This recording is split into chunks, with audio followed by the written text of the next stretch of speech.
We're always told to show up, Right. to be present, Right. make our voices heard, Right. especially in today's world. Like, Yeah. it's so fast-paced. Definitely. Yeah. But what if stepping back actually held some kind of hidden power? Hmm. Interesting. What if sometimes being absent could actually be more impactful than being present? It's a pretty fascinating concept when you think about it. Totally. Really challenges how we usually think about influence and making an impact. For sure. And that's exactly what we're diving into today Okay. with this excerpt from Your Presence is Your Power, but Your Absence is More Powerful by David Adu. Oh, nice. It really, flips the script. I like it. Okay, so Adu starts out by acknowledging the importance of presence, Yeah. which we all kind of get, Yeah. right? Being present helps us build connections. Right.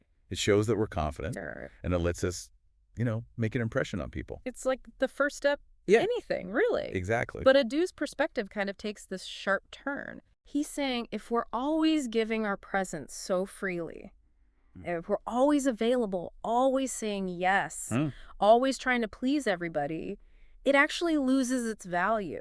Like a law of diminishing returns. Yeah, exactly. Okay, I'm already intrigued. So think about, Well, think about those coworkers, right? the ones who are always on. Yeah, always on, always available. Always got to be in the mix. Or even friends who constantly need your attention. Oh, yeah. They can become so draining. Totally. You start to take them for granted a little bit. 100%.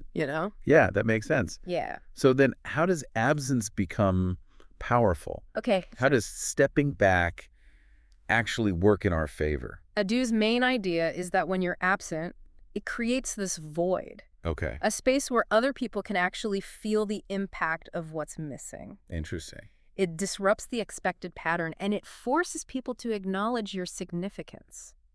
So it's not about Right. being aloof And not or unavailable. No, it's about being strategic. Strategic, exactly. Yeah. It's about understanding that there are nuances to absence. Okay. For example, there are so many different ways to be absent. Like what?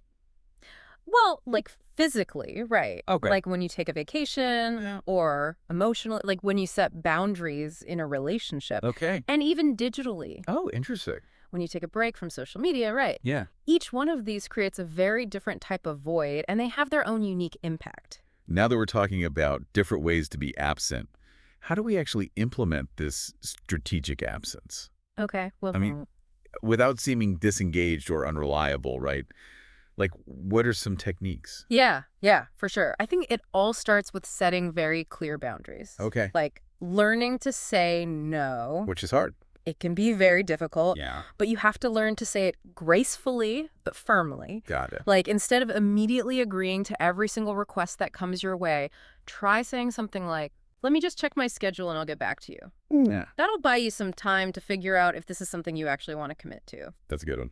And also use technology to your advantage. Okay. Manage your availability, Right. Set specific hours for when you check your email Yeah. or your messages, and don't feel like you have to respond immediately. I like that. That's really practical. It is. I can see how that would help, create space and prevent that burnout. For sure. For sure. Sure. It's also about understanding the psychology behind it, like why absence works. Okay. Research has shown that when something's scarce, we value it more. Mm. And that applies to our time and attention, too. So if we make ourselves less available, Yeah. we actually increase our perceived value. Exactly. Kind of counterintuitive, but I get it. It's also connected to this thing called the principle of reactance, Okay. which basically says that when we feel like our freedom is being restricted, Yeah.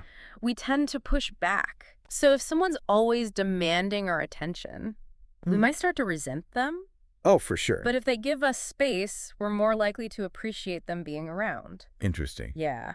Adu gives some really cool examples of this. Okay. He talks about how stepping back from a relationship where you're not being respected can be a powerful message. Absolutely. Like walking away from situations that are draining you Yeah. can be so empowering. Totally. It shows you value yourself and your time. Every and that day. applies to so many things. Like what?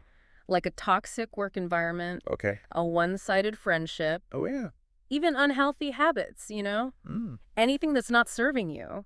That's powerful. It is. He also talks about the power of silence in arguments. Oh, yeah. Sometimes choosing not to engage can be more impactful than words. For sure. It's about choosing our battles, right? Right. And Yeah. knowing when to just disengage. Absolutely. Like, think about high-stakes negotiations. A well-timed silence can shift the entire dynamic. Wow. It can allow the other party to really reconsider their position. It's like that power move Totally. where you just don't say anything. Exactly. And then they're like, Start to squirm. oh, wait, Yeah, maybe I'm wrong. exactly. Or even in creative pursuits, like Oh, for sure. taking a break from a project can help you return with fresh eyes. It's so important to do that. I used to think that like productivity meant constantly pushing forward, Oh, yeah. never taking a break. Like you can just power through. Yeah, just go, go, go. Yeah. But I actually learned that, like, stepping back and letting myself process and recharge really leads to better results. Yeah, it's about recognizing that absence isn't just about creating distance from others. Okay. It's also about creating distance from things that drain us. I love how Adu closes out the excerpt. What does he say? He says, your presence has power, but your absence is what defines your worth. Be present where you are valued, and do not be afraid to walk away from where you are not. Because sometimes the loudest statement you could make is simply not being there. Powerful stuff. So good. It really makes you think about where you're spending your time and energy. Totally. You know, are we showing up in places where we're actually valued? Yeah. Or are we clinging to things that just aren't serving us anymore? It's like a gut check. Yeah, it is. This whole idea of absence being a statement of self-worth is like really powerful. It is, yeah. So as we wrap up this deep dive today, Okay. I want to encourage everyone listening to think about how you can apply this concept of strategic absence in your own life. Yeah, great idea. Where could stepping back actually be more impactful than staying present? That's the question Yeah. for all of us. Let us know. Yes, tell us. We want to hear from you. Absolutely. Thanks for joining us for this deep dive. That was fun. Catch you next time. See ya.